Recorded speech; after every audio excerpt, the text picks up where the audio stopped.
kabilang ang issue sa International Criminal Court investigation at usaping destabilization, giit ng dating Pangulong Rodrigo Duterte. Retired na siya sa politika at wala na siyang planong balikan ito. Si Dominic Almilor sa detalye. Mula nang matapos ang kanyang termino, bihira nang makita sa publiko si dating Pangulong Rodrigo Duterte maliban sa kanyang programa sa telebisyon. Kaya naman ikinagulat niya nang matanong tungkol sa di umano'y sikretong pakikipagpulong niya sa militar at pulis. Ayon sa dating Pangulo, komportable siya kay Pangulong Ferdinand R. Marcos Jr. Bukod pa sa kontento na siya sa kanyang narating para sa kanyang sarili, sa kanyang pamilya at para sa bayan. Naging presidente na ako. Well, for what purpose? To what? Play somebody else in place of Marcos? I'm comfortable with Marcos.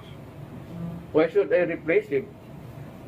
And who am I to replace him at this time of my life? Hindi ko ginawa nung at the height of my power. Ngayon pa nanahimik na ako. Huwag na silang dahil it's either they're bullshitting around or just plain insecurity.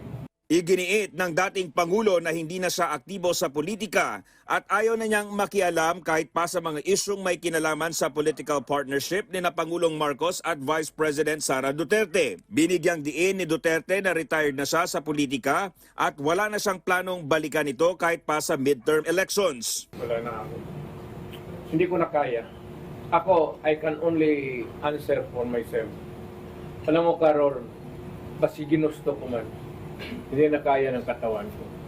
Sa issue ng International Criminal Court, ayaw na itong pansinin pa ng dating Pangulo. Wala rin anyang kinalaman sa ICC si Pangulong Marcos Jr. kung mag-imbestiga man ang ICC sa drug war ng kanyang administrasyon. Kaya hindi niya kailanman tinangka na kunin ang suporta ng Pangulo. Iginiit ni Duterte na anuman ang kanyang ginawa sa kanyang giyera kontra droga, ito ay para sa mga kabataan at sa buong bansa. Hayaan mo na yung ICC, hayaan mo na yung human rights. Wala akong pakialam sa kanila. Kung may ginawa man ako,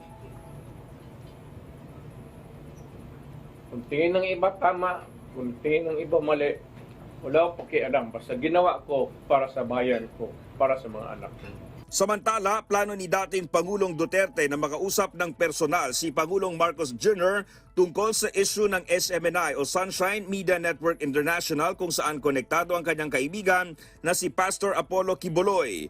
Pinunan ng dating Pangulo na tila hindi tama ang naging proseso ng National Telecommunications Commission nang suspindihin ang operasyon ng SMNI. Nilinaw ni Duterte na hindi lumapit sa kanya si Quiboloy para rito.